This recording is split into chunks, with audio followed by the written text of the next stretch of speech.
कुछ दिन पहले ही मैंने एक कार्यक्रम में आग्रह किया था कि हमें आने वाले 10 वर्षों तक उस 10 वर्षों का लक्ष्य लेकर चलना है कि भारत को गुलामी की मानसिकता से मुक्त करके रहेंगे। साथियों, सबसे बड़ा दुर्भाग्य यह है कि मैकाले ने जो कुछ सोचा था उसका प्रभाव कहीं व्यापक हुआ। हमें आजादी मिली, लेकिन हीन भावना से मुक्ति नहीं मिली। हमारे यहां एक विकार आ गया कि विदेश की हर चीज, हर व्यवस्था अच्छी है और जो हमारी अपनी चीजें हैं उनमें खोट ही खोट है। साथियों, गुलामी की यही मानसिकता है जिसने लगातार यह स्थापित किया। हमने विदेशों से लोकतंत्र लिया। कहा गया कि हमारा संविधान भी विदेश से प्रेरित है, जबकि सच ये है कि भारत लोकतंत्र की जननी है, मदर ऑफ डेमोक्रेसी है। लोकतंत्र हमारे डीएनए में है। साथियों, अगर आप तमिलनाडु जाएंगे तो तमिलनाडु के उत्तरी हिस्से में उत्तीर-मेरूर गांव है। वहां हजारों वर्ष पहले का एक शिलालेख है। उसमें बताया गया है कि उस कालखंड में भी कैसे लोकतांत्रिक तरीके से शासन व्यवस्था चलती थी, लोग कैसे सरकार चुनते थे। लेकिन हमारे यहां तो मैग्ना कार्टा की प्रशंसा का ही चलन रहा। हमारे यहां भगवान बसवन्ना, उनके अनुभव मंटपा की जानकारी भी सीमित रखी गई। अनुभव मंटपा यानी जहां सामाजिक, धार्मिक और आर्थिक विषयों पर सार्वजनिक बहस होती थी, जहां सामूहिक सहमति से निर्णय लिए जाते थे। लेकिन गुलामी की मानसिकता के कारण इस भारत की कितनी ही पीढ़ियों को इस जानकारी से भी वंचित रखा गया। साथियों, हमारी व्यवस्था के हर कोने में गुलामी की इस मानसिकता ने डेरा डाला हुआ था।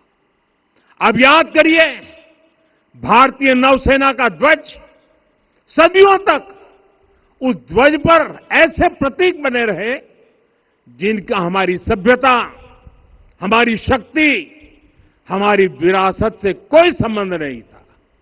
अब हमने नौसेना के ध्वज से गुलामी के हर प्रतीक को हटाया है। हमने छत्रपति शिवाजी महाराज की विरासत को स्थापित किया है। और ये सिर्फ एक डिजाइन में बदलाव नहीं हुआ, ये मानसिकता बदलने का क्षण था। ये वो घोषणा थी कि भारत अब अपनी शक्ति अपने प्रतीकों से परिभाषित करेगा, न कि किसी और की विरासत से। और साथियों, यही परिवर्तन आज अयोध्या में भी दिख रहा है।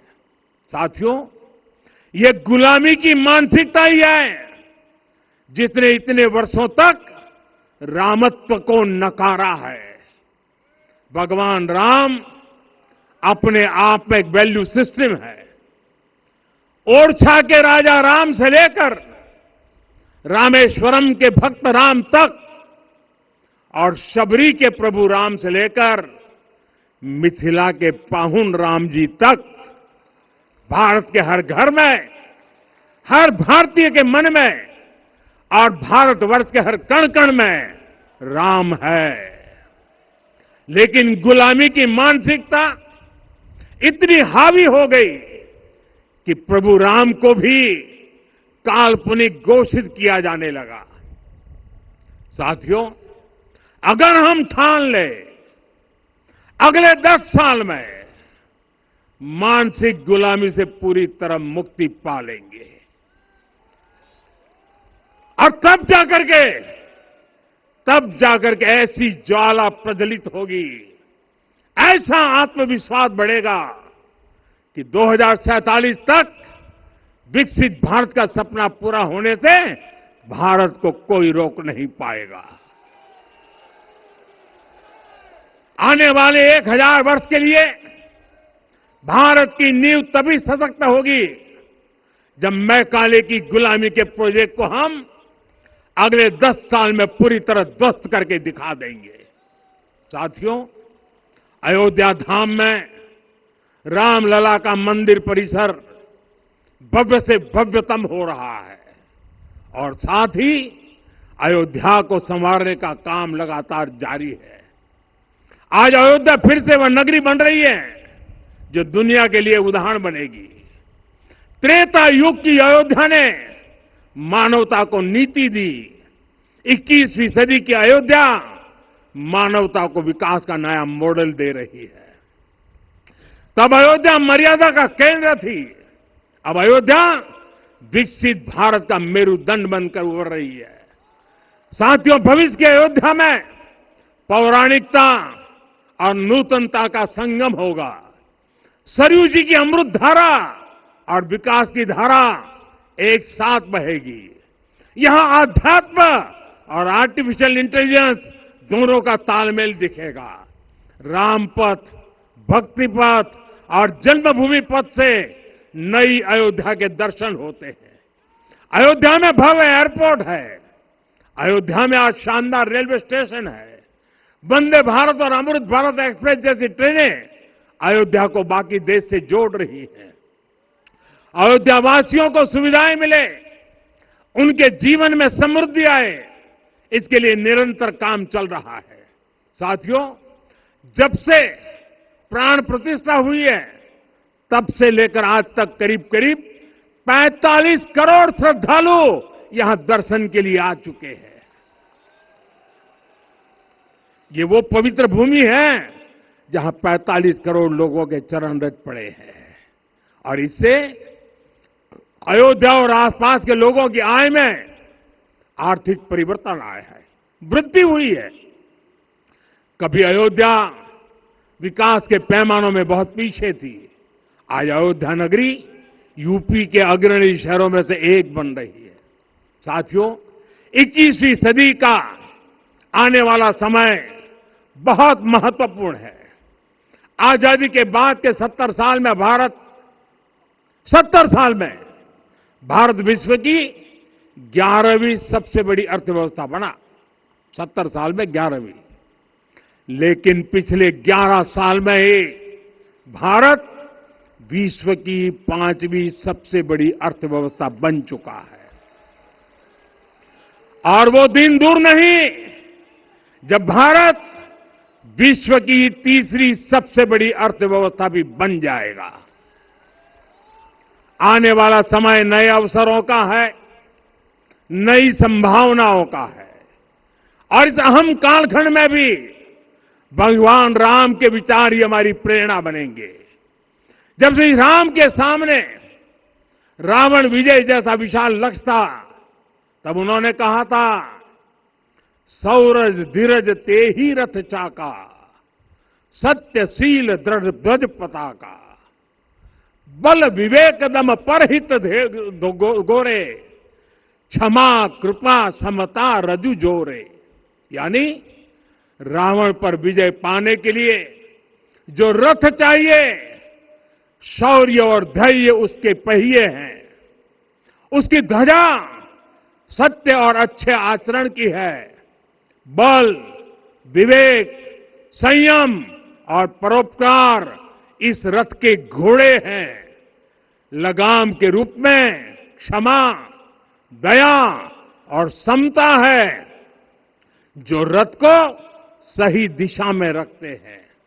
साथियों, विकसित भारत की यात्रा को गति देने के लिए ऐसा ही रथ चाहिए, ऐसा रथ जिसके पहिए शौर्य और धैर्य हो, यानी चुनौतियों से टकराने का साहस भी हो और परिणाम आने तक दृढ़ता से डटे रहने का धैर्य भी हो। ऐसा रथ जिसकी ध्वजा सत्य और सर्वोच्च आचरण हो, यानी नीति, नियत और नैतिकता से समझौता कभी न हो। ऐसा रथ जिसके घोड़े बल, विवेक, संयम और परोपकार हो, यानी शक्ति भी हो, बुद्धि भी हो, अनुशासन भी हो और दूसरों के हित का भाव भी हो। ऐसा रथ जिसकी लगाम क्षमा, करुणा और संभाव हो, यानी जहां सफलता का अहंकार नहीं और असफलता में भी दूसरों के प्रति सम्मान बना रहे। और इसलिए मैं आदरपूर्वक कहता हूं, ये पल कंधे से कंधा मिलाने का है, ये पल गति बढ़ाने का है। हमें वो भारत बनाना है जो राम राज्य से प्रेरित हो, और ये तभी संभव है जब स्वयं हित से पहले देश हित होगा, जब राष्ट्रहित सर्वोपरि रहेगा। एक बार फिर आप सभी को बहुत बहुत शुभकामनाएं देता हूं।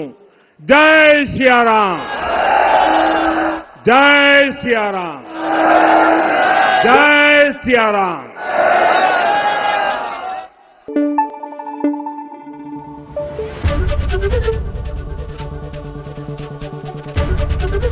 एबीपी न्यूज आपको रखे आगे।